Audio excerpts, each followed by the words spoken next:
Hello and welcome to this month's episode of Coffee Chat. We are really excited to have you joining us today. My name is Caroline Nelson. I'm the Chief Operating Officer at Community Investment Corporation.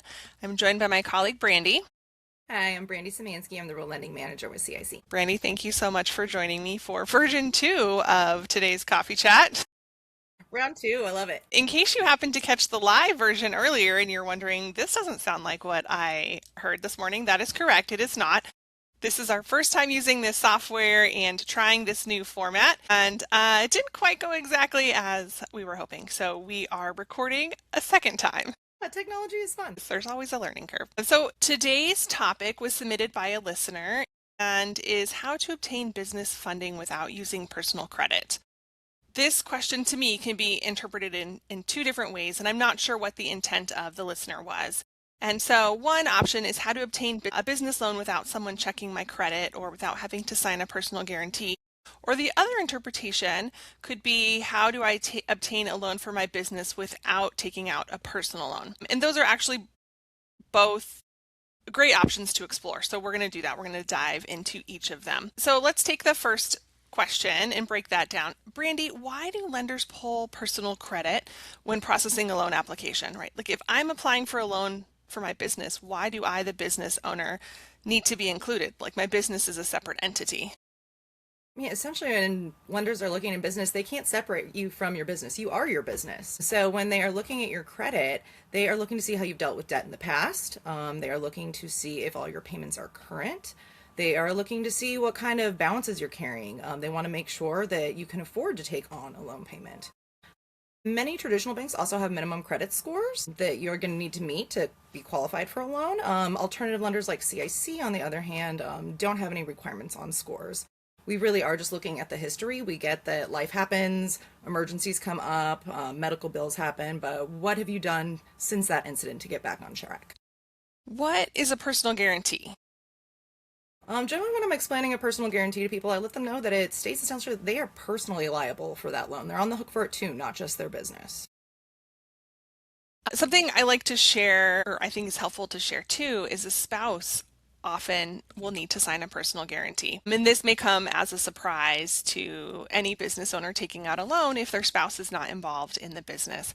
And the reason for this is that you often have joint assets, and so your spouse needs to be aware that these assets essentially are being used to guarantee the loan. But what happens now is your spouse is also personally responsible for making sure this loan is paid back. So really, signing a personal guarantee is necessary if you want to take out, is often necessary if you want to take out a business loan. It's not typically something that can be negotiated, but you should sign personal guarantees cautiously. It's kind of like, it's co-signing for a loan. You're just co-signing for your business loan versus like co-signing to help your friend buy a car. And so if you are going to be signing a personal guarantee, make sure that you've thought through your loan request and that you have a plan for how this is going to help your business grow.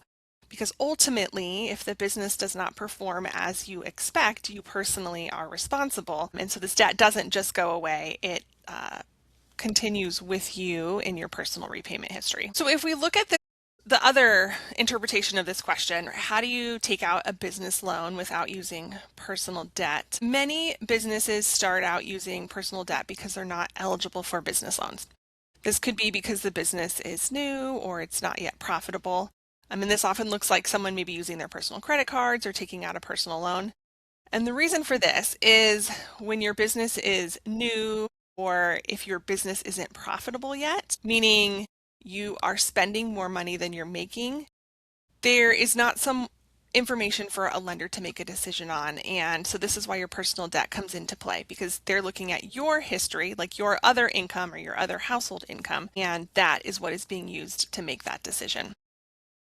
So Brandi, what should businesses be keeping in mind when they're preparing to apply for funding, or maybe they're not ready yet, but how can they set themselves up for success one day? There's a couple things that they can definitely do. Maintaining separate business and personal financials, keeping your business bank account separate from your personal, don't commingle funds. Another big one would be paying down your debts. That's going to help when we look at your credit report, and that's going to show us that you have the ability to take on that loan payment if those debts are being paid down. It's going to show the ratio between your income and your debt. The other piece is filing taxes. A lot of people go and file taxes and they're writing off everything that they can. And if it is a true write-off, that's great. But at the end of the day, if you're writing off more than you should be, it looks like your business isn't making money. And when lenders are looking at your taxes, they're looking at what's on the taxes, and that's what they're using for underwriting. So keep that in mind when you file your taxes. You're going to need to be claiming what you're making if you're going to end up taking out funding. The other piece is maintaining the financials. Your profit and loss statements and your balance sheets. If you're unfamiliar with those, we'd be happy to talk further with you on those. But getting QuickBooks, if you can get a bookkeeper, I highly recommend it.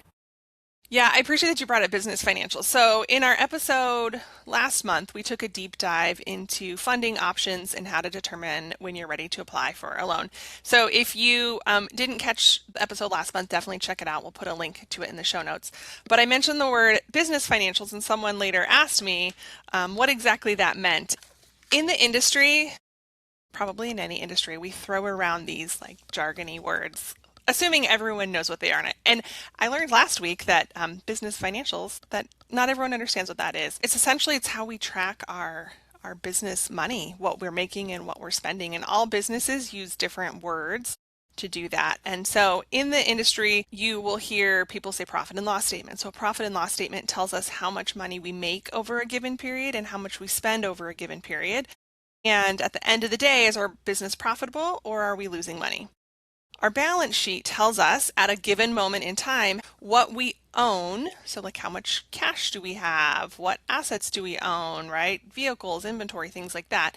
And then what do we owe? So if we have loans, if we owe bills, if we owe taxes, things like that, that is what shows on our balance sheet. And so this in the industry is referred to as business financials. When we talk about business financials, think through how you are keeping track of what you make and what you spend in your business. And if you're not keeping it in a more formalized way, like Brandi was talking about, definitely reach out. We'd be happy to talk that through with you. We also have taught some classes in the past. We have some links on our YouTube page that you can visit to learn more about. We have talked about, over the last couple of questions, some challenges businesses face in obtaining funding, especially if you are brand new and you don't have history that can be used to approve a loan, or maybe if your business just isn't profitable yet. In order for a loan to be approved, your business has to be making more money than it's spending. And so if either one of those options aren't available for you, then you may have a hard time obtaining a loan. And so if that's the case, I want to share an option for you, and that's crowdfunding.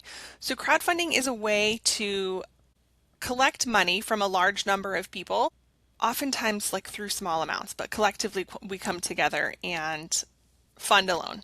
And so one platform to consider is Kiva. So Kiva is a global crowdfunding platform. They offer loans up to $15,000 at 0%, which 0% loan is really incredible. Startups are eligible. So at any stage in your business journey, you're eligible. And the way crowdfunding works, it uses your network. So you start off by sharing this request with your local network, your friends and your family. They get your campaign started, and then once you reach a certain number of funders, then it moves to Kiva's global platform. It's really cool to see how many people, like hundreds to thousands of people, come together to support a loan. And so if this is something you're interested in or you'd like to learn more about, CIC is the local Kiva hub for Southern Arizona, so you can reach out to us. Happy to share more, see if it's a good fit for your business, or you can visit kiva.org to learn more about crowdfunding. All right, Brandi, I have one final question for you. If a business would like to start networking within their community, or they want to build local connections, how should they go about doing that? I know you work in the rural area, so you're out in all these communities all the time. Like, what advice do you have? I would say definitely start with your local chambers. They already have an amazing network in place. Go to those events. Business owners get to connect with each other and be a support system for each other as well in that space. Another great resource is our local small business development centers. All of these are going to be connected to your local community colleges. So like for Pinal County, that is going to be your Central Arizona College. Kevin Connors is there. He is amazing. Great guy, wealth of knowledge. There is the Pima SBDC based in Tucson, but also serves Santa Cruz. We have the Cochise Community College SBDC. Acacia is there. They actually are building their team up right now, which is exciting.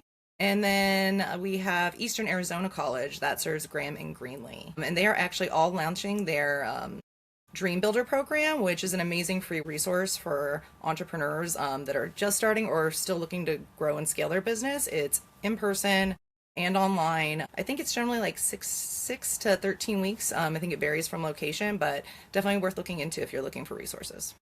There's some great options. Thank you. Yeah, I think it's also important to note from a lending perspective, it is really important to have local, well, from any perspective, but it's important to have local connections. In today's economy, a lot of our banking is done, a lot of our financial transactions, right, are done online. We don't have relationships with our lenders, with our bankers, with our investment managers, whatever it is, because it's all self-serve.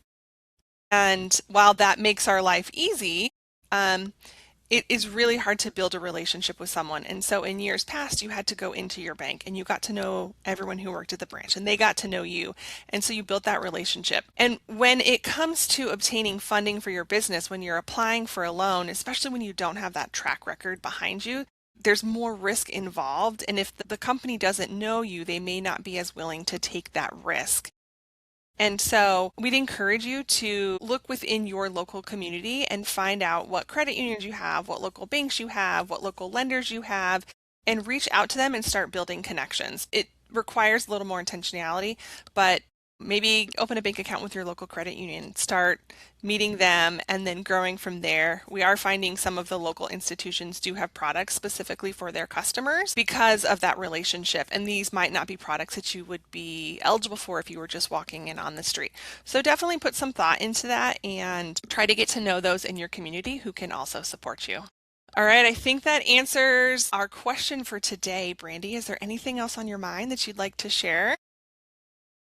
Just that every business is different. They're all in a different situation. And so having these conversations with your bank, with your lender about what the right fit is for you and where you're at is going to be different for every person. So don't be afraid to have those conversations. We're here to be a support for you.